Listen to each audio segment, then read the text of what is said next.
국내 양봉산업은 벌이 꿀을 빨아오는 식물인 밀원 자원의 감소와 신규 병해충 발생 등으로 생산성이 지속적으로 감소하고 있습니다. 이번 계획의 주요 내용은 밀원 확충과 채밀기간 확대, 병해충 관리 강화와 우수품종 개발, 사양관리 신기술 개발 등입니다. 오늘은 전국이 대체로 흐린 가운데 오후엔 경기 남부와 강원 영서, 영남 내륙에 비가 오는 곳이 있겠습니다. 이번 비는 저녁에 대부분 그치겠지만 충청과 호남, 제주에는 내일 새벽까지 비가 오는 곳이 있겠습니다. KBS 제1라디오 4시 경제뉴스 아나운서 박노원이었습니다. KBS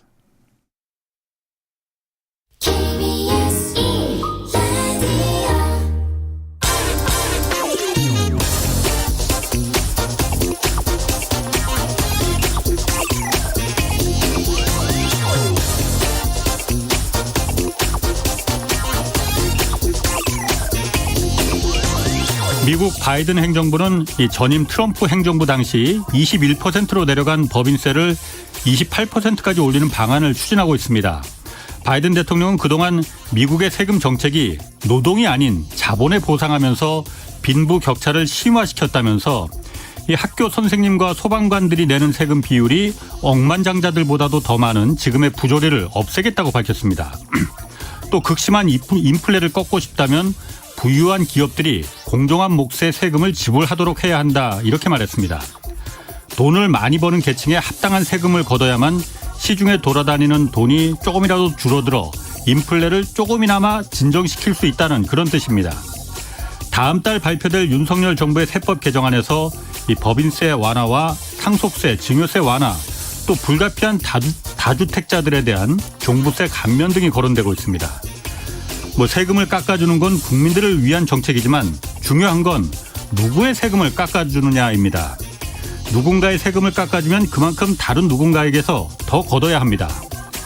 과거 이명박 정부 시절 기업 친화를 앞세우며 법인세를 인하했지만 결국 부족한 세수는 일반 국민들의 소득세 징수액을 올려서 메꿨습니다. 특히 지금처럼 인플레가 심한 시기에 부유층의 세금을 깎아주면 그만큼 시중에 돈이 국고로 회수되지 못해 인플레를 부추길 우려도 있습니다. 네, 경제와 정의를 다잡는 홍반장, 저는 KBS 기자 홍사원입니다. 홍사원의 경제쇼 출발하겠습니다. 유튜브 오늘도 함께 갑시다.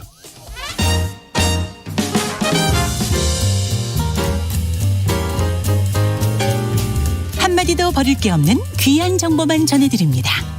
대한민국 최고의 경제 전문가와 함께하는 홍사원의 경제쇼. 네, 코로나에 이어서 러시아의 우크라이나 침공으로 세계화는 끝났다, 이런 분석 나오고 있습니다. 탈세계화의 흐름, 우리가 어떻게 대처해야 하는지 오늘 좀 짚어보겠습니다. KBS 유튜브 박종훈의 경제한방 진행자죠. 박종훈 KBS 기자 나오셨습니다. 안녕하세요. 네, 안녕하세요. 자, 세계화는 끝났다 얘기 나옵니다. 그런데 세계화 말은 많이 듣거든요. 네. 일단 세계화가 뭐예요? 이 세계화 이 가장 중요한 게요. 일단 복잡하고 이념적인 거 이런 거 다 빼죠. 일단 진짜 중요한 게 뭐냐면 그동안 세계에서 한 30여 년 동안 우리가 인플레이션이라는 단어를 못 들어봤습니다. 그렇죠. 실종됐지. 네. 지금 아까 홍사원 MC가 말씀하신 것처럼 인플레이션이 지금 굉장히 걱정되는 상황이잖아요. 네. 그거와 관련돼서 세계화에 대해서 좀 더 자세히 알아볼 필요가 있는데 그냥 간단하게 말씀드리면 세계화라는 건 더 많은 물건을 싸게 만들 수 있는 방법이거든요. 이게 그렇지. 어떻게 결합이 되냐 하면 자, 세계화 이전에는 어떻게 됐냐면 국경이라는 게 진짜 굉장히 무시무시했어요. 자, 국경을 넘어서 투자한다. 이 투자할 때 안심이 되십니까? 내가 투자했다가 혹시라도 저쪽 정권이 막 바뀌어버려서 또는 내가 투자했는데 갑자기 공산화가 돼버려요. 그러면 투자금 다 날릴 수 있는 거잖아요. 자, 이 세계화라는 것은 미국이 세계 경찰 역할을 자처하면서 질서를 이제 어떻게 보면 완전히 질서를 잡았기 때문에 가능했던 건데요. 가장 대표적으로 자본이 자유롭게 이동할 수 있게 됐습니다. 그러면 어떤 차이가 있게 되냐면 무조건 자본이 값싼 나라의 자본을 결합할 수 있겠죠. 그러니까 금리가 낮은 나라에 돈을 들여와요. 이 자본의 국경이 없어졌다, 이렇게 믿게 만들었으니까 세계화를 통해서.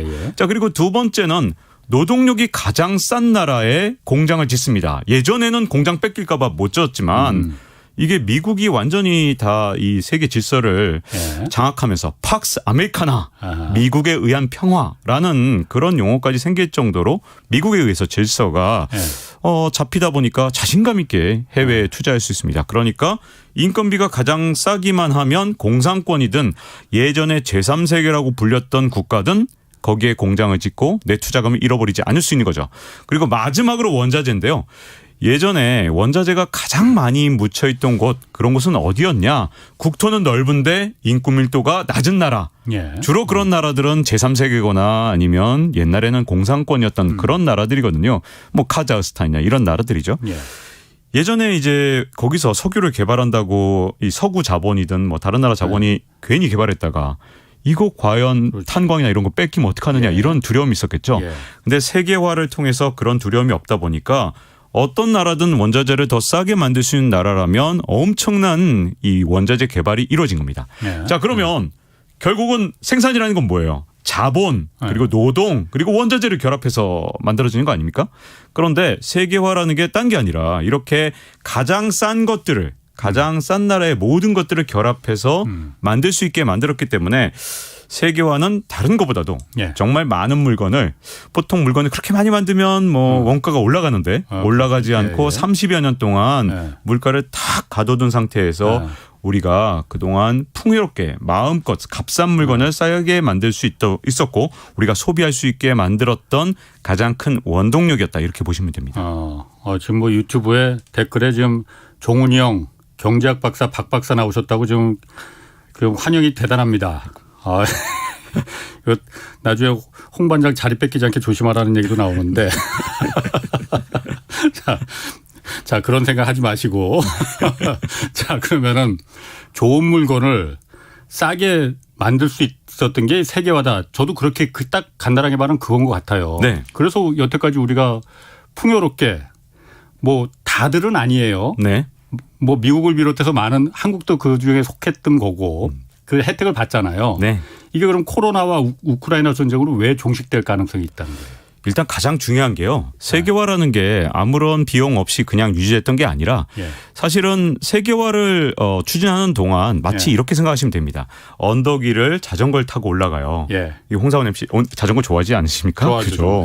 그런데 아무리 이렇게 운동을 잘하셔도 자전거 타고 가파른 언덕 올라가는 거 힘들잖아요. 당연히 힘들죠. 네. 그러니까 운동되는 거지. 그렇죠. 근데 세계화라는 게 사실은 그 질서를 유지하고 그 일종의 세계 경찰을 유지하는 그런데 굉장한 코스트와 노력이 들어가는데요. 근데 문제점은 일단 이 각자의 나라들이 자국의 이익을 추구하기 시작하면 이게 훨씬 손쉬운 방법이거든요. 눈앞에 내 이익을 일단 챙기는 겁니다. 각각의 나라들이.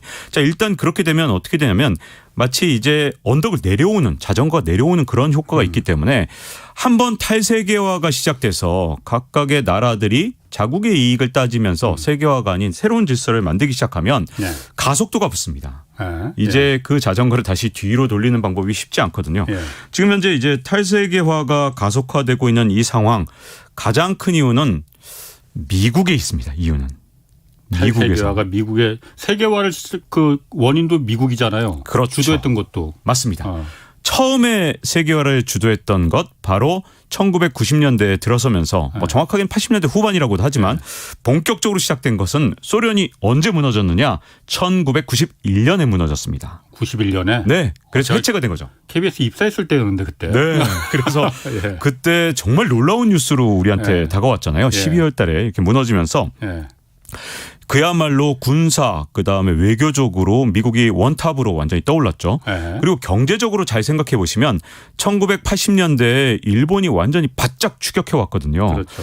혹시 뭐 데몰리션맨 이런 SF 영화 전 되게 좋아하는데 이런 영화들 보면 1980년대나 이렇게 90년대 초반까지 만들어진 영화들을 보면 미래 사회를 누가 지배하느냐? 일본이 지배하거나 또는 일본의 문화가 지배하는 영화들 80년대에 진짜 많이 쏟아졌습니다. 그랬었나요? 네네. 그게 왜 그랬냐면 80년대만 해도 일본이 세계를 장악할 것이다. 이런 믿음이 그런 공포가 미국 사람들한테 있었는데 지금 중국에 대해서 미국인들이 느끼는 공포 사실은 80년대에도 있었거든요. 자, 그런데 버블 붕괴가 언제 일어났나 일본에서 1989년에 주식시장이 버블 붕괴가 일어났고요. 91년에 예. 부동산 버블이 일어났습니다. 그러니까 미국 사람들 입장에서는 91년이 얼마나 뭐랄까요 일종의 패권 전쟁에서 그때도 패권 전쟁이 있었거든요. 양쪽을 다 무너뜨렸네. 그렇죠. 소련과 일본을. 동시에 왜냐하면 군사 외교적인 경제 상대인 예. 구소련 무너졌죠. 예. 91년에 경제적으로 부동산 버블이 무너지니까 그러게. 제 아무리 일본이라도 정말 그때는 일본이 미국 이기는 줄 알았던 그런 경우였거든요. 지금하고 완전히 다릅니다. 한 번에 두 개를 네. 그 노름에서 쓰는 용어도 있는데. 그렇죠. 그래서 세계화를 본격적으로 추진하게 된 게 바로 미국에서 자신감을 딱 갖고 야 이제 세계 질서는 나 혼자 주도하네. 그랬는데 세계화를 도대체 왜 했느냐 이게 되게 중요해요. 사실은 미국에게는 고질적인 문제가 있었는데 1950년대 60년대까지만 해도 미국의 성장률도 아주 높았고 그다음에 생산성 향상 속도도 아주 빨랐습니다. 많은 분들이 그걸 간과하고 있는데 지금 더 빠를 거라고 생각하잖아요. 사실은 미국의 전성기는 1960년대였거든요. 경제를 좀 공부하신 분들은 아시는 분도 있어요. 근데 이게 70년대에 꺾이고 80년대에 스태그플레이션이 끝난다 그래서 더 나아졌냐? 그렇지 않거든요. 그래서 1990년대 세계화를 택했던 이유는 미국의 성장 속도를 가속화시키고 그리고 미국 경제가 조금이라도 더 나아질 방법으로 세계화를 하면 어떻겠느냐 이런 생각을 했던 거죠. 그런데 이 세계화를 30년 동안 하고 나니까 30년 동안 미국 경제에 아주 이상한 현상이 일어났습니다. 그야말로 중산층이 완전히 붕괴된 건데요. 세계화 때문에? 네. 이건 정말 적당히 붕괴된 게 아니라 너무너무 심각할 정도로 붕괴돼서 무슨 문제가 생겼냐면 미국에서는요. 30년 동안 미국인들의 실질 소득이 거의 하나도 안 늘었어요. 진짜 30여 년 동안. 그 중산층의 경우는. 그 오직 소득이 늘어난 건 상위 10%. 그러니까 그러다 보니까 미국 내에서 더 이상 이게 세계화를 추진해봤자 우리 국민들은 더 가난해지는구나라는 자각을 하게 됐고요. 그게 뭐 트럼프 대통령을 당선시키기도 하고 미국 정세에서 계속해서 누군가 세계화를 계속 주장한다 그런다면 정권을 더 이상 잡을 수 없게 만들어놨거든요. 이게 미국이 세계화를 계속 유지할 수 없는 첫 번째 이유고요. 두 번째 이유가 있죠. 사실은 세계화를 통해서 분명히 미국 경제가 훨씬 더 빠르게 성장하게 된 건 맞습니다. 왜냐하면 1960년대에 비해서 70년대 80년대에 훨씬 더 헤매다가 세계화를 통해서 미국도 혜택을 조금 받긴 했어요. 조금 봤어요. 조금. 그런데 세계화를 통해서 훨씬 더 이득을 보는 나라가 나타난 겁니다. 미국이 1990년대만 해도 그야말로 중국을 너무 우습게 봤던 거죠. 중국을. 네. 중국이 설마 우리 미국을 따라오겠느냐 그런 걱정을 하지 않았기 때문에 가장 큰 실수를 했던 건 클린턴 대통령이라고 할 수 있죠. 뭐냐면 바로 중국의 WTO의 가입을 뒤에서 후원해 준 사람이 누구냐? 바로 클린턴 전 미국 대통령이거든요. 그리고 세계화를 중국을 통해서 훨씬 더 가속화되게 만들었는데 그리고 나서 이 세계화를 통해서 중국이 많은 것을 누리다 보니까 미국이 진짜 그야말로 한 1이나 2를 누렸다면 중국은 한 10쯤 누린 겁니다. 그래서 지금에 와서 다시 복귀를 해보니까 이 세계화에서 가장 큰 혜택을 받던 건 결국 중국이었고 이대로 미국이 세계화를 계속해서 추진해 나간다 그러면 중국과의 관계가 역전될 수 있다는 공포감에 휩싸인 거죠. 그래서 세계화를 그동안 가장 주도해서 이끌었고 정말 세계 질서를 세계화를 위해서 본인이 희생도 했어요. 왜냐하면 그걸로 경제 성장을 더 빨리 가기 위해서 본인들의 희생도 했던 미국이 내부적인 요인, 즉 중산층의 괴멸로 이미 정치 지형이 바뀌었다는 것. 그다음에 대외적인 요인, 중국이 우리 턱밑까지 따라왔네 세계화를 통해서. 그래서 미국 스스로가 세계화를 포기하는 현상이 이제 나타난 겁니다. 그런데 제가 그 부분은 약간 좀 반론이 드는데 제가 경제학 박사 앞에서 주름 잡는 건지 모르겠지만은 미국이 세계화를 통해서 어쨌든 그 희생이라고 표현을 하셨는데 세계화를 통해서 중국을 끌어들여서 싼 물건을 미국민들이 그 좋은 물건을 싸게 쓸 수 있었던 거잖아요. 네, 맞습니다. 그런 면에서 그럼 미국도 그게 혜택을 본 거 아닐까요? 그리고 중국 입장에서는 자신들의 값싼 노동력이 헐값에 부가가치를 제대로 보존받지 못하고 미국 사람들을 위해서 희생했다 이렇게 보여줄 수 있는 거 아니에요? 예. 그건 좀 첫 번째 거는 저는 강력하게 그거 굉장히 다음으로 말씀드리려고 했더니 벌써 이렇게 홍상현 씨가 말씀을 해 주셨기 때문에 그 부가 설명을 하자면요. 사실은 정말 많은 지금 와서 보면 많은 분들이 이해가 안 갈 거예요. 왜냐하면 중국이 이렇게 역전의 기회를 만들어준 WTO의 가입 이걸 왜 클린턴 대통령이 이렇게 고집을 했느냐. 사실은 이 미국의 고질적인 이 임금 하락 문제가 사실은 80년대부터 시작이 됐습니다. 그때 스태그플레이션 때 이제 70년대 중반부터 무슨 문제가 있었냐면 물가는 막 치솟아 오르는데 노동자들의 임금은 오르지 않은 현상이 사실은 70년대 중반부터 시작됐어요. 그리고 80년대 가면서 그야말로 미국의 노동자들의 임금은 진짜 웬만해선 오르지 않는 상황. 실질 임금이 80년대 후 중반까지도 계속 떨어졌거든요. 임금 없는 성장이라고 했잖아요. 네, 그랬었죠. 그래서 일종의 꼼수를 생각해낸 겁니다. 정말 위험한 꼼수였죠. 뭐냐면 중국에게 이제 관세를 미국이 예를 들어서 관세는 사실은 자국의 산업을 보호하기 위해서 이렇게 관세를 부과하는 건데 미국 같은 경우는 자진해서 관세? 중국 물건에 대해서 관세 다 철폐해 줄게. 마음껏 그냥 수입해와 중국 물건. 그랬던 가장 큰 이유가 바로 거기에 있습니다. 바로 어디에 있냐면 미국의 노동자들이 점점 더 가난해지니까 이걸 관세 없이 중국에서 값싼 물건을 마구마구 수입해 와서 실질 소득이 떨어지고 있는 상황에서 물가를 떨어뜨리는 방법을 쓴 거예요. 특히 미국의 저소득층 같은 경우는 이제 고소득층하고 소비 구조가 좀 다른데 제조업 제품에 대한 소비가 굉장히 많거든요. 저소득으로 갈수록. 고소득으로 갈수록 예를 들어 여행을 간다든가 뭐 음식점을 즐긴다든가 하면서 서비스업 수요가 많지만 제조업의 제품의 가격만 낮춰도 저소득층의 생활고를 어느 정도 해결할 수 있었던 거죠. 사실은 제가 보기에는 미국의 민주당에서 약간 지금 그 부분에서 오판을 했다고 저는 생각을 해요.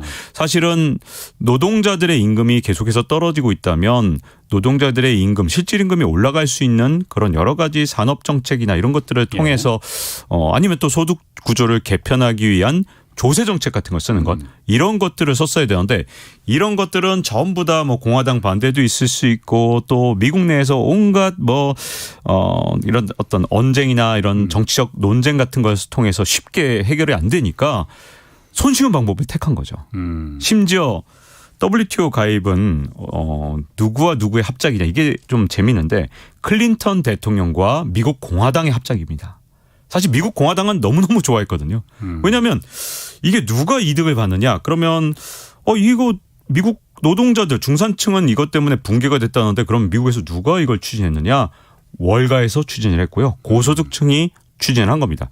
아주 흥미로운 사실은 미국의 상위 10%는 소득이 크게 늘어났고요. 월가도 엄청난 자본 이득을 받습니다. 왜냐하면 미국에서 이렇게 비싼 노동력을 쓰다가 이제 세계화를 통해서 중국으로 공장을 딱 옮겼더니 훨씬 더 값싸게 만들면서 자본이득이 크게 늘어났거든요. 그야말로 월가와 이 공화당의 합작 여기에 클린턴 미국 대통령이 같이 손을 얹으면서 세계화를 밀어준 거거든요. 사실 WTO 가입에 관련된 모든 걸림돌을 없앴던 미국 내 입법은 이런 일종의 합작을 통해서 만들어졌기 때문에 제가 보기에는 말씀하신 대로 미국이 노렸던 것은 성장률을 회복하는 것도 있지만 미국 노동자들의 줄어든 임금을 그런 방식으로 꼼수로 해결하려고 했던 게 굉장히 컸고요. 자, 그러면 중국 노동자들이 희생을 했느냐? 애매합니다. 왜냐하면 중국에서 임금 상승률이 엄청났기 때문에 두 자릿수로 임금이 계속해서 치솟아 올랐거든요. 그래서 이제 중국에 공장을 옮길 때 임금 때문에 옮기는 이제 기업은 없습니다. 최근 들어서 애플이 중국에 있는 공장 빼려고 그러잖아요. 이제 애플이 더 이상 중국에서 위탁 생산해봤자 저임금도 아니고 걸핏하면 코로나19 때문에 공장 문도 작동도 안 되니까 이제 글로벌 기업들이 이제 더 이상 중국의 임금 때문에 있지는 않거든요. 그러니까 중국의 노동자들은 사실은 이 세계화를 통해서 임금이 두 자릿수씩 증가하는 현상, 특히 2005년에서 한 8년 사이에 글로벌 금융위기 직전까지 해마다 한 15%씩 오르는 정말 기적 같은 일이 일어났기 때문에 중국 노동자는 이것 때문에 피해를 봤다고 보기는 좀 어려운 것 같습니다. 그러면은 당시 미국이 그 부분도 좀 지금 얘기 들어보니까 그건 좀 궁금하네요. 아까 임금 없는 성장이라고 했잖아요. 그게 임금이라는 거 함부로 요즘도 그 얘기 많이 나와요. 인플레 요즘 얘기 나오니까 그때 그 당시에 신자유주의가 이제 전 세계에서 이제 자리 잡으면서 임금 이거 함부로 올려주면 안 돼. 잘못하면 물가를 이거 자극하니까 그래서 이제 그러면은 중국을 WTO 체제에 가입하면서 그러면 이렇게 싼 물건을 그냥 공급하도록 하자. 임금 올리지 않을 수 있는 방법으로. 이 방법도 그럼 이 생각도 좀 거기 들어가 있었던 건가요? 이 세계화 이후에 가장 자본이 가장 많이 쓰던 방법은 뭐였냐면 임금 올려달라 그래? 그럼 공장 옮기면 되지. 이거였습니다. 가장 큰 거. 사실은 물가로 이 협상력을 높인 게 아니라 눈앞에 물가는 사실 거시경제잖아요. 물가 오르는데 뭐 사실 뭐 자본가나 아니면 노동자나 그것 때문에 물가 올라가니까 우리가 임금을 자제하지 이런 식으로 협상은 보통 안 됐고요. 가장 그동안 세계화 시대에 정말 흔한 일이었죠. 우리나라에서도 사실은 많은 공장들이 세계화를 통해서 정말 많은 기업들이 해외로 나갔고요. 그렇죠. 뭐 그 얘기 들어보셨을 거예요. 현대차가 사실은 이번에 광주형 일자리를 만들기 전까지 한 20여 년 동안 한국에 단 한 개의 공장도 지은 적이 없거든요. 아산 공장이 마지막이었죠. 네, 그렇죠. 근데 그랬던 가장 큰 이유는 사실은 전 세계가 마찬가지였는데 인플레이션 걱정 이런 걸 통해서 협상력을 높였던 게 아니라 임금을 높이면 우리는 다른 나라 가서 공장을 지을 거야. 이렇게 된 거고요. 그 세계화가 계속되는 동안에는 사실상 진짜 실존하는 위협이었기 때문에 노동자들 특히 어디 노동자였냐면 선진국 노동자들인데요. 요게 아주 재미있는 연구 결과가 있는데 가장 피해를 본 게 누구냐 하면 이 세계화를 통해서 1998년에 연소득이 3만 달러인 선진국 노동자가 세계화를 통해서 가장 큰 피해를 봤다라는 연구가 이미 한 2005년 정도에 나와서 선풍적인 관심을 끌었던 적이 있습니다. 자, 그러면 지금 아까 말씀하신 미국이 그럼 세계화를 시작했지만 주도했지만은 지금 그 세계화를 탈세계화를 시작하는 것도 미국이라고 하셨잖아요. 네. 그 중국 때문이라는 거 아니에요? 네. 중국과의 패권 경쟁 때문에. 그렇죠. 나중에 어떻게 될 것 같습니까? 참 궁금해. 제가 이제 아까 언덕을 내려오는 자전거에 비유를 했잖아요. 이게 정말 시계를 다시 되돌리기가 정말 힘든 게요. 패권 전쟁이 한번 시작되면 뭐 아마 많이 들어봤을 거예요. 투키디데스의 함정 이런 표현을 쓰는 분들도 있잖아요. 어떤 패권 전쟁이든 승자와 패자가 완전히 갈리기 전에 패권 전쟁이 끝난 적은 한 번도 없습니다. 제가 아까 전에 1980년대 미국과 일본이 사실 경제 패권 전쟁을 벌였었는데요. 미국이 얼마나 끈질겼었냐 하면 우리가 이제 기억하기로는 1989년에 이 일본의 주가 니케이 지수가 급락하기 시작해서 5분의 1 토막이 났습니다. 일본은 89년에 이미 버블 붕괴가 엄청났거든요. 그리고 91년에 부동산 가격이 떨어지기 시작해서 도쿄도 23구 이게 우리나라 서울시에 해당되는 건데 그때부터 한 10년을 줄줄 떨어지면서 역시 부동산 가격도 5분의 1 토막이 났는데 이미 반쯤 망한 나라거든요. 그런데 미국에서 일본을 언제까지 괴롭혔냐? 95년까지. 확인 사살을 한 거죠. 그래서 이미 고통받고 있는 일본한테 너 엔화같이 더 끌어올려. 안 그러면 우리 보복할 거야. 그러게 95년까지 곳곳에서 등장을 합니다. 자, 패권 전쟁이라는 건 적당히 이렇게 일본이 그 당시에도 이미 폐쇄기 91년에 이미 제가 보기엔 부동산 버블이 터지면서 끝났다고 보여지는데도 95년까지 확인 사살까지 했던 것. 이걸 다시 말하면 앞으로 미국과 중국의 패권 전쟁 이게 정말 쉽지 않은 게요. 지금 현재 지금 당장 미국하고 중국하고의 패권 전쟁의 양상을 보면 미국이 몇 배는 더 유리하죠. 분명히 이건 뭐 누구나 다 인정하는 겁니다. 그런데도 불구하고 우리가 쉽게 이건 반드시 미국이 이길 거야 이렇게 얘기를 못하는 이유가 딱 두 가지가 있는데요. 세계 패권 전쟁에서 의외의 결과를 나타냈던 적이 너무나도 많다는 거예요. 일단 그게 첫 번째 이유입니다. 반드시 이길 거라고 생각했던 나라가 진 적이 너무 많은데 대표적인 게 영국과 스페인의 패권 전쟁이잖아요. 이 원래 기억하시겠지만 스페인의 함대 이름이 뭡니까? 무적함대. 아르마다 무적함대잖아요. 그 무적함대랑 영국의 그 당시만 해도 변방의 영국의 뭐 상선들 그때 모았어요. 아르마다랑 막 붙었을 때 칼레 해전할 때 말이죠. 상선들 모아서 오합지졸 같은 그런 조그만 배들 모아서 그 스페인의 그 어마어마하게 큰 갈레온하고 붙었거든요. 그 싸움 당연히 스페인이 이길 줄 알았지. 영국이 이길 거다. 지금 보니까 영국이 이길 거라는 걸 나 알았어라고 말하는 건 말이 안 되고요. 그 당시에 누구도 예측하지 못했거든요. 자, 그렇게 의외의 결과가 나타나는 것이 첫 번째고 두 번째는 뭐냐면 미국과 중국의 패권 전쟁에서 미국이 현재 시점에선 굉장히 유리한 건 맞지만 이 시간이 그대로 가서 한 20년, 30년 정도가 흘러갔을 때는 분명히 중국이 조금 더 유리하거든요. 미국이 지금처럼 세계화를 용인하고 아무것도 하지 않는다면 중국이 이기는 것도 뭐 그렇게 이상한 현상이 아니거든요. 예. 그런데 달라진 점은 뭐냐면 미국이 이제는 이거 패권 전쟁이구나. 내가 중국하고 요번에 어떤 방식이든 양자 간의 결단을 내지 않는다면 우리 후대 다음 세대 한 30년 뒤에는 우리가 진다. 이걸 너무나 잘 알게 됐기 때문에 이제 시간이 꼭 중국의 편이냐 이게 좀 의문인 상황이지만 어쨌든 중요한 부분이 뭐냐면 이 미국과 중국의 관계가 지금은 미국이 훨씬 앞서 있지만 중국이 점점 어쨌든 따라오는 상황에서는 이 패권 전쟁이 조금 지난하게 길어질 수도 있는 상황. 누군가가 확실하게 승리하고 심지어 확인 사살까지 끝나야 되니까 생각보다 시간이 좀 필요한 그런 상황이 될 수 있는 거죠. 이런 경제쇼 패널 중에 많은 분들이 이런 얘기 하거든요.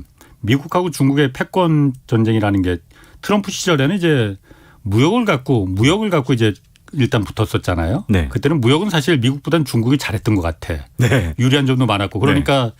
트럼프 행정부 시절에는 번번이 깨지다가 네. 그다음에 바이든 행정부 와서 무역 갖고는 안 되겠네. 그래서 기술 갖고 지금 붙은 거잖아요. 반도체를 위시해서 중국한테 기술 고립시켜야 돼. 이거는 사실 미국이 훨씬 잘하는 거지 않습니까? 네. 우방도 많고. 마지막으로 붙을 부분이 아마 금융을 갖고 공격을 들어갈 것이다. 금융이 사실 중국 경제의 가장 약한 골이 아니겠느냐. 네. 거기서 아까 말씀하셨다시피 미국이 과거 일본을 확인 사살시켰듯이 뭐 확인 사살하니까 좀 너무 용어가 좀 격하긴 한데. 네, 좀 격하네요. 뭐 그거보다 더 확실한 네. 잘 들어오는 용어는 없으니까. 네. 마지막에는 금융을 갖고 중국을 패권 경쟁을 마지막을 아마 들어갈 것이다. 네. 그 부분의 전망은 어떻습니까? 사실 이 예상을 했던 사람이 갑자기 훅 들어와서 질문을 주시니까 예. 바로 떠오르는 게 있습니다. 예. 뭐냐면 제임스 리카즈라는 미국의 경제 칼럼니스트 좀 되는 그런 분인데 이분이 예전에 미국과 중국의 전쟁, 예. 패권 전쟁에 관련해서 화폐 전쟁이라고 책을 내면서 예. 표지 그림을 아주 재밌게 그렸어요. 네. 돈들이 다 이렇게 총을 들고 서 있는 겁니다. 네. 달러화가 총 들고 위안화 네. 총 들고 있는 서로 이렇게 네. 겨누고 싸워요. 이분이 사실 제임스 리카즈하고 저는 굉장히 비슷한 생각을 이분에 네. 대해서는 갖고 있는데 앞으로 최종 전쟁은 사실은 이제 어떤 방식이든 금융 전쟁이고 그게 통화 전쟁, 그러니까 서로 환율 갖고 싸우면서 네. 마지막 전쟁을 벌일 가능성이 크거든요.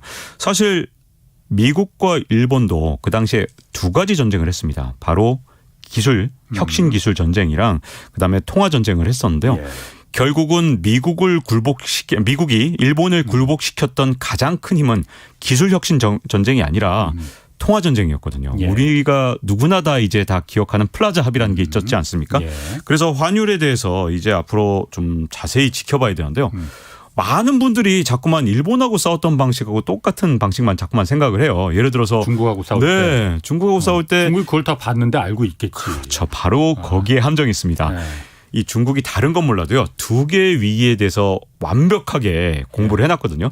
첫 번째가 뭐냐면 1989년 그리고 91년에 일본의 버블이 어떻게 생성됐으며 이게 붕괴되는 과정에서 미국이 플라자 합의를 통해서 어떻게 버블을 만들어냈고 이걸 붕괴시키는 역할을 했는지를 첫 번째로 잘 연구했고요. 두 번째가 우리나라 외환 위기를 철저하게 연구를 했거든요. 그래서 중국이 정말 다른 나라하고 달리 엄청난 방어벽을 쌓아놨습니다. 예. 그래서 미국이 공격하는데 정말 쉽지는 않습니다만 그럼에도 불구하고 마지막으로 금융전쟁 그리고 통화전쟁이 일어날 수밖에 없는 가장 큰 이유가 2008년 글로벌 금융위기 이후에 사실은 중국에 큰 약점이 하나 생겼는데요. 중국 기업들이 엄청나게 많은 달러 표시 부채를 지고 있다는 겁니다. 그러니까 약한 고리가 거기서 생겨버렸고요. 지금 묘한 그것도 다 단기 채권들이 많아요. 네, 단기 채권들이 많아요. 그래서 중국 기업들이 최근에 부도가 난 기업들 보면요. 네. 아주 이상한 일들을 하고 있습니다. 어떤 짓을 하고 있냐면 위안화 부채는 갚고요. 네. 달러 부채는 지금 떼먹는 헝다도 그랬잖아요. 네, 지금 그런 일들을 하고 있는데 앞으로 중국에서 이 달러화 표시 부채에 대해서 그런 행동을 계속할 가능성이 굉장히 큽니다. 왜냐하면 달러 부채를 계속해서 갚기 시작하면 그게 기업의 위기에서 국가의 위기로 바뀔 수가 있거든요. 이걸 어느 나라를 보고 배웠을까요? 바로 우리나라입니다. 왜냐하면 우리나라 같은 경우도 사실 그 당시에 단자 회사, 단자 회사가 진 빚을 우리 국가가 책임져 주면서 그만 우리나라 국가 부도까지 갔거든요. 그걸 너무 잘 알기 때문에 기업 부채가 있으면 자꾸 달러로 만들어진 부채를 떼먹는 작전을 쓰고 있기 때문에 지금 이제 벌써부터 미국과 중국의 일종의 통화 전쟁, 일종의 화폐 전쟁이 벌어진 상태인데요. 또 미국도 바보가 아니잖아요. 얼마나 뛰어난 나라입니까? 전략적인 나라고. 제가 보기에는 올해 내년 안에서 중국의 약한 고리를 끊임없이 달러라는 강력한 무기를 통해서 방어벽을 뚫고 공격할 수 있는 방법들을 찾아낼 거기 때문에 앞으로 우리가 다른 것보다도 제일 중요하게 봐야 되는 게 첫 번째가 위안화 환율이고요. 우리가 쉽게 볼 수 있으니까. 두 번째는 중국의 채권 시장에서 외화가 빠져나가는지, 그러니까 외국 자본이 빠져나가는지를 철저하게 살펴볼 필요가 있습니다. 올해 상반기에 한번 그런 일이 있었어요. 그래서 그때 상당히 중국 당국도 긴장을 했었고 아주 주의 깊게 우리나라 금융시장에서도 좀 전문가분들 중에서 중국 시장에 관심 있는 사람들은 그 변화를 한번 봤었거든요. 일단은 근데 한 번은 잘 선방을 했고. 그러니까 첫 상반기에 중국에서 있었다는 게 환율이 변동이 있었다는 거 아니면? 네네. 그때 위안화 가치가 떨어질 때 그때 무슨 일이 있었냐면 사실은 채권 시장에서 그때 글로벌 자금이 좀 빠져나가는 현상이 있었거든요. 그러니까 중국에서 아마 그 부분을 하반기나 내년에도 계속 신경을 쓸 거고요. 중국이 금융정책을 쓸 때 굉장히 신경 쓸 겁니다. 자, 지금 보세요. 미국은 날이면 날마다 어떻게 하고 있습니까? 뭐 베이비 스텝, 그다음에 뭐 빅 스텝, 자이언트 스텝. 이게 다 뭡니까? 금리를 빠르게 올리니까 여기다가 지금 별명을 붙여갖고 0.5%포인트 올리면 빅 스텝, 0.75 올리면 자이언트 스텝. 자, 근데 중국은 뭐 하고 있냐? 금리를 내리고 있죠. 반대로. 반대로 내리고 있죠. 근데 과감하게 내리지도 못해요. 왜 그런지 아십니까? 바로 그렇게 자금이 빠져나가면 중국 입장에서도 타격을 받을 수 있기 때문에 이게 외국 자본, 해외 자본 눈치를 살살 봐가면서 지금 살얼음판을 걷듯이 금융시장에서 지금 아주 어렵게 하루하루 지금 아주 미묘한 이 정책 싸움이 금융시장에서 벌써 벌어지고 있는 거죠. 미국이 어쨌든 세계화를 주도할 수 있었고 또 지금도 역시 마찬가지로 금융을 지배할 수 있는 뭐 가장 큰 이유는 다 알고 있잖아요. 어쨌든 달러를 갖고 있기 때문에 미국은. 전 세계 기축통화를 갖고 있기 때문에. 근데 어쨌든 달러가 그 기축통화 지위가 요즘은 그래도 옛날보다 많이 좀 약해지긴 약해진 거죠. 그렇죠. 이걸 굉장히 중국도 그걸 워낙 좀 바라고 있다고 말하면 중국 정부가 뭐 발표한 건 아니니까. 그렇죠. 위안화 확대보다도 사실 중국이 당장 급한 건요. 달러화가 기축통화로서의 지위가 약간만 흔들려도 어쨌든 중국 입장에서는 조금이라도 반격하거나 또는 뭐 미래에는 승리할 수 있는 그런 기틀을 만들 수 있기 때문에 중요한 건 기축통화의 지위가 얼마나 공고하게 잘 지켜지느냐인데 이게 국제통화기금 IMF에서 아주 흥미로운 논문이 올 1분기에 나왔었는데요. 이게 제목이 뭐냐면 달러와 패권의 은밀한 침식이라는 제목입니다. 제가 이거 번역하느라고 아주 고생했어요. 이걸 뭐라고 번역해야 되나. 은밀한 침식 제가 번역을 했는데 마음에 드실지 모르겠습니다만 이게 왜 이런 제목을 붙였냐. 달러가 지금 계속해서 기축통화로 굉장히 튼튼하게 자리 잡고 있을 거라고 많은 사람들이 그냥 어렴풋이 그렇게 다들 생각하잖아요. 근데 IMF에서 이걸 조사를 해보니까 그렇지가 않은 거예요. 왜냐하면 1999년에 전 세계 중앙은행들의 외환보유고가 있을 거 아닙니까? 그때 전체 73%가 달러화였어요. 그러니까 4분의 3이 달러화였다는 얘기죠. 진짜 엄청났죠. 99%였을 것 같은데 아닙니다. 다른 통화도 그 당시에도 많이 썼어요. 그런데 이게 20년이 지난 2019년 말에 이제 조사를 해보니까 달러화의 비중이 전 세계 중앙은행에서 어느 정도로 줄였냐? 58%로 줄어든 겁니다. 자, 그러면 25%포인트가 줄어든 거잖아요. 그러니까 중앙은행의 외환보유고의 4분의 1이 갑자기 다른 통화로 바뀐 겁니다. 자, 어느 통화로 바뀌었을까요? 네. 원화는 아닐 것 같은데. 원화도 있습니다. 원화도 있어요? 네. 아, 원화 위상이 네. 그렇게까지 올라가요? 이게 자세히 말씀드리면 이렇게 된 겁니다. 이 IMF에서 내놓은 이 보고서를 보면 재밌는 게 뭐냐면 많은 사람들이 위안화라고 생각을 할 것이다. 그런데 그 대체한 통화의 4분의 1만이 위안화였다. 그럼 나머지 통화들은 도대체 뭐냐. 더 큰 몫이잖아요. 그건 변방의 통화들이었다. 이렇게 돼 있는데 그 변방의 통화들의 대표적인 게 뭐 캐나다 달러라든가 뭐 온갖 이런 통화들이 이제 뭐 준기축 통화에 해당되는 통화들이거든요. 그 변방의 통화들 중에서 우리나라 원화가 글쎄 3위를 차지하고 있더라고요. 그래서 원화도 어이구 담당한데 이런 생각이 들었고요. 근데 의외로 이런 변방의 근데 변방의 통화들이 뭐 3위라 그래서 뭐 엄청난 건 아니고요. 변방의 통화들 이 통화들을 중앙은행들이 예전에는 달러로만 갖고 있던 걸 이렇게 달러만 갖고 있을 필요가 있나 하는 생각이 들게끔 그동안 만들어졌다는 거고 20년 세계화가 진행되면서 전 세계 GDP에서 미국이 차지하는 GDP가 자꾸만 줄어들었습니다. 그러니까 세계화에 대한 오판이 거기서 있었다고 보고요. 미국은 자국의 국익을 위해서 세계화를 추진했는데 기대하는 거와는 다르게 미국의 위상은 자꾸만 쪼그라들었거든요. 자, 그러다 보니까 GDP가 줄어든다는 건 세계 경제에서 차지하는 비중이 자꾸만 줄어드니 당연히 각국의 중앙은행들이 준비 통화로 달러만 갖고 있는 게 아니라 생각보다 뭐 캐나다 달러도 많이 쓸 수 있네. 뭐 호주 돈도 괜찮네. 이렇게 생각하면서 호주 돈, 뭐 캐나다 돈, 심지어 스웨덴 돈까지 외환보유고에 넣기 시작한 거거든요. 그래서 위안화가 막 단독으로 치고 올라온 게 아니라 정말 수많은 통화들이 왜 백가쟁명이라는 옛날 표현이 있지 않습니까? 그런 것처럼 정말 변방의 통화들의 약진이 아주 특이한 현상이었다. 이렇게 보여집니다. 제가 궁금한 게 어쨌든 지금 모든 무역을 하든 금융 결제를 하든 간에 달러가 일단 기본 베이스잖아요. 네. 아무리 달러가 58%까지 내려갔다 하더라도 근데 그 기축 통화라는 게 그냥 통화가 여러 개가 있으면 안 되는 거예요? 달러로도 되고 뭐 유로화로도 되고 이렇게 골고루 1대1대1의 배분으로 여러 나라의 기축 통화가 여러 개 있으면은 어떤 일이 벌어집니까 그러면은?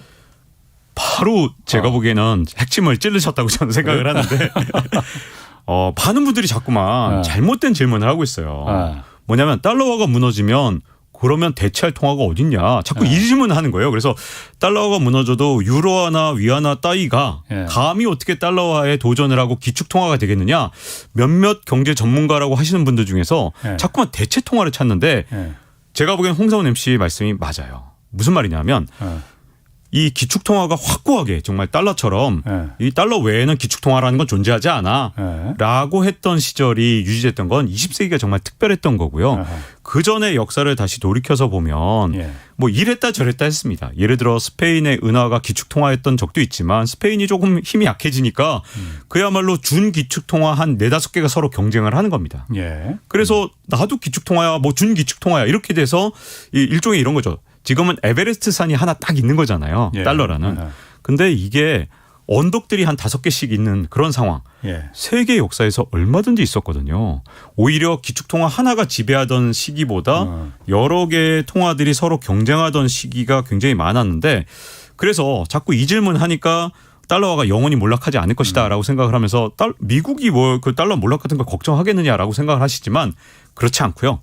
미국은 뭘 걱정하느냐. 진짜 혼자만 진짜 에베레스트 산처럼 그렇게 있는 기축통화로 달러화를 굉장히 위상을 높여놓고 싶은 게 미국의 연준이나 미국 정부의 목표인데 위상이 자꾸만 낮아지는 거예요. 뭐 여전히 뭐 1등 하면 미국이긴 하지만 1등과 2등 사이의 차이가 자꾸만 낮아지면서 뭐 그야말로 달러 말고 뭐 위안화나 유로화나 심지어 우리 원화까지도 막 이렇게 외환보유고에 이렇게 들어가는 상황은 미국이 원하는 상황이 아니거든요. 그래서 달러화의 어떤 은밀한 침식에 대해서 다른 어떤 나라보다도 미국이 가장 신경을 쓰고 있다는 거 이게 앞으로 미래 경제에 굉장히 중요한 변수라는 겁니다.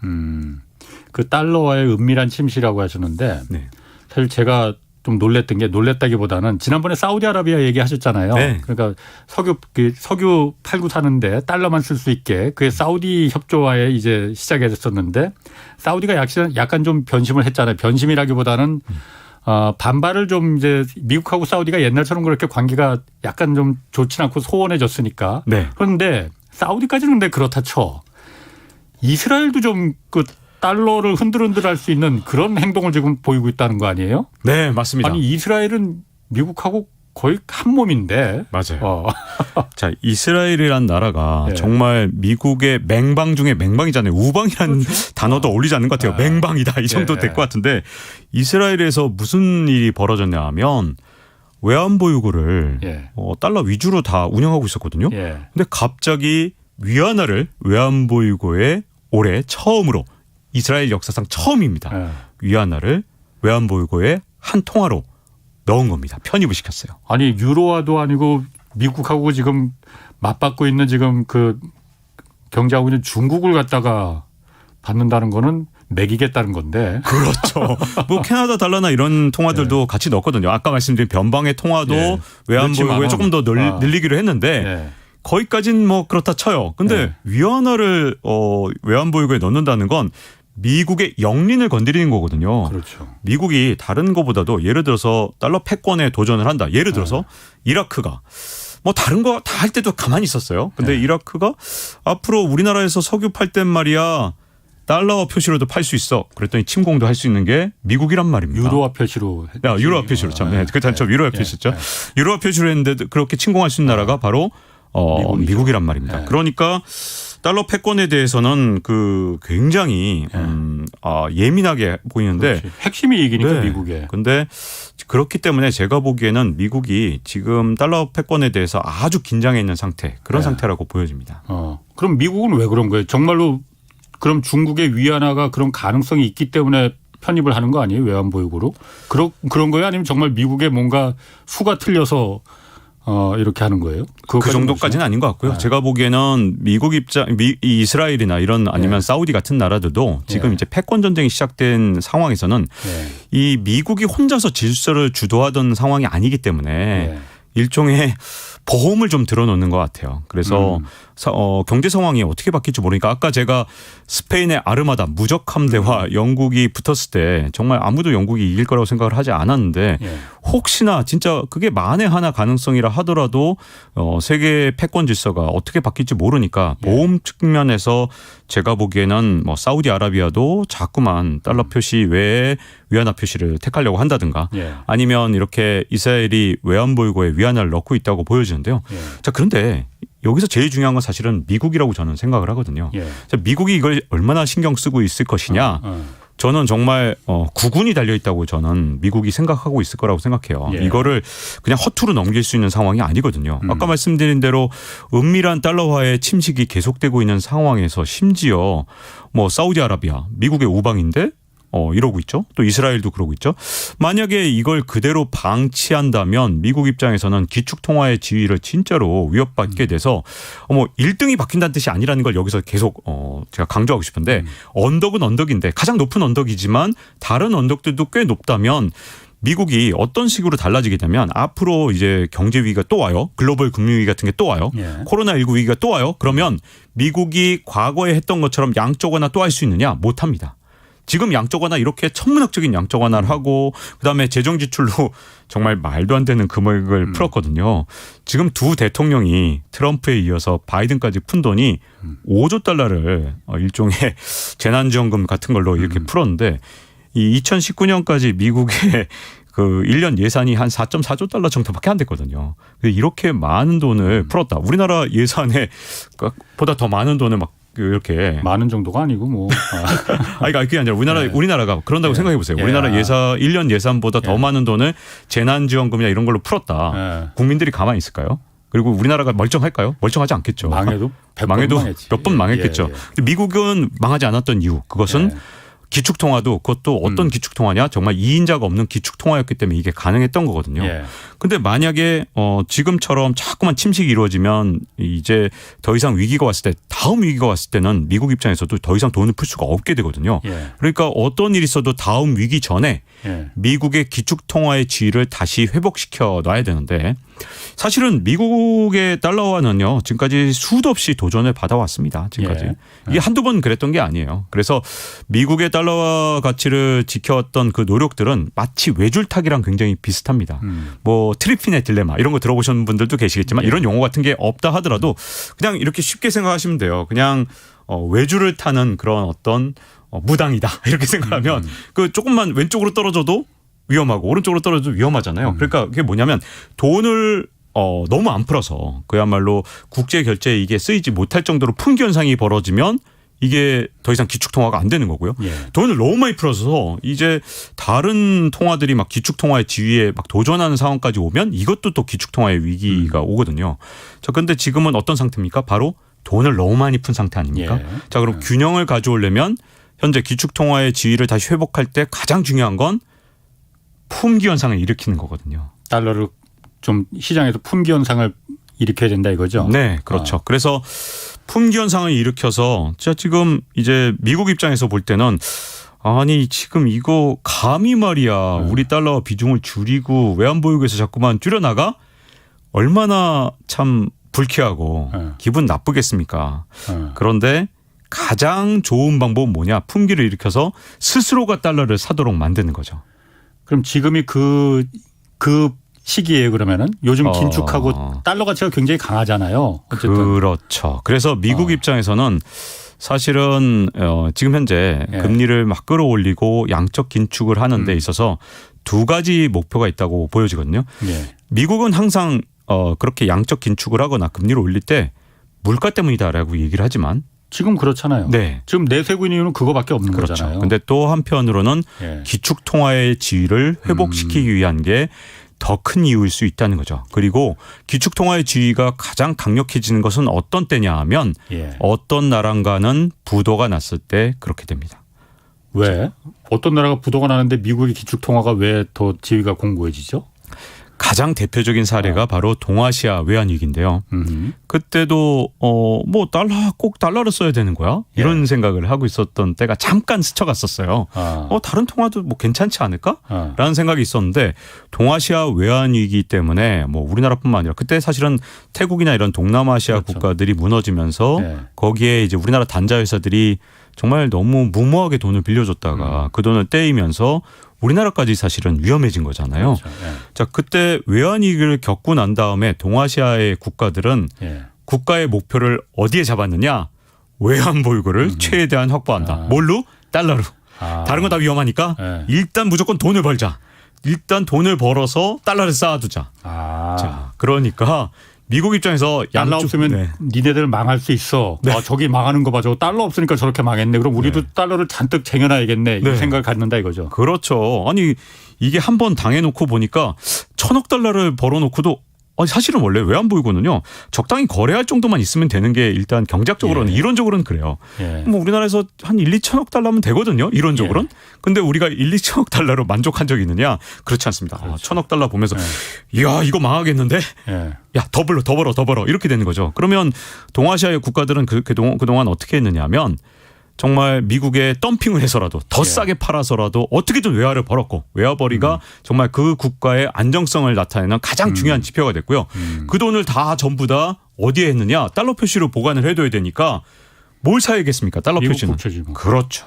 바로 그겁니다. 그러니까 미국은 그동안 어떤 이득을 누렸냐. 값싸게 물건 사서 좋고 동아시아 물건은. 그다음에 미국 국채를 또 계속해서 사주니까. 얼마나 좋아요. 금리는 인플레를 수출한 거죠. 그러니까. 인플레를 수출하고. 그러니까 미국 입장에서 동아시아 외환 위기가 온 다음에 기축통화의 지위가 공고해졌기 때문에 제가 아까 전에 1999년부터 20년 동안 달러가 침식됐다 이렇게 말씀드렸잖아요. 99년이 동아시아 국가들이 가장 공포에 떨던 시절이라 정말 무슨 일 있어도 달러 확보에 정말 혈안이 됐던 우리도 그랬었고요. 자, 그럼 지금 이제 시간이 거의 다 돼서 마지막 중요한 제가 궁금한 거 딱 이거예요.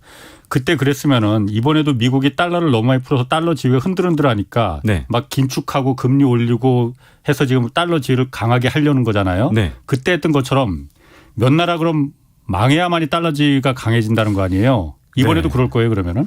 몇 나라 망하게 한다고까지는 아니고요. 다만 망했을 때 몇몇 나라들이 무너졌을 때 미국한테 결코 손해가 아니라는 거죠. 근데 문제점은 뭐냐면 이제 보통 어떤 나라부터 이렇게 금리 인상기에 무너지냐 하면 바로 가장 저개발 국가부터 무너집니다. 지금 벌써 스리랑카 국가부도 났고 파키스탄도 국가부도 상황이고 이런 상황들이 지금 보세요. 저개발 국가부터 무너졌죠.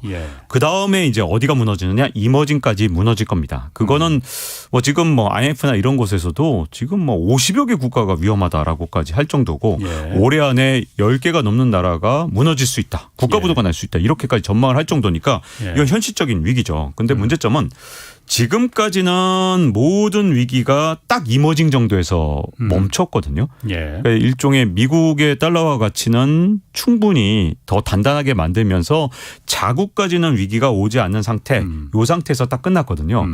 근데 이렇게 아주 묘하게 골디락스, 미국한테는 골디락스인 거죠. 이렇게 끝날 것이냐로 보기에는 지금 여러 가지 몇 가지 문제점이 있습니다. 뭐냐면 바로 중국인데요. 중국이 그 경계선상에 있거든요. 그래서 만약에 중국이 예를 들어서 그렇게 같이 국가부도가 나는 나라에 포함되면 미국한테까지 영향을 미치는 거고 또 그렇게 포함이 안 될 경우에는 사실 이번에는 달러화 가치가 그야말로 단단해지지도 않기 때문에 굉장히 쉽지 않은 상황.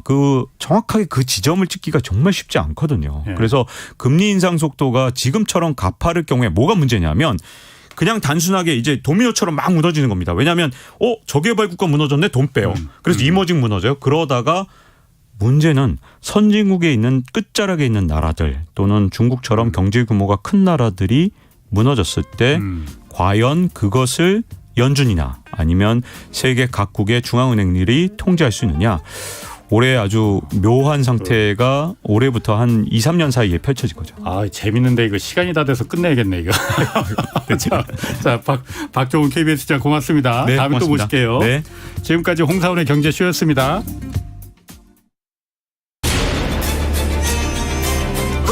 K 드라마 And the Oscar goes to Parasite. K 무비 K 팝 세계를 뒤흔들고 있는 K 열풍 이제 최경영의 최강 시사가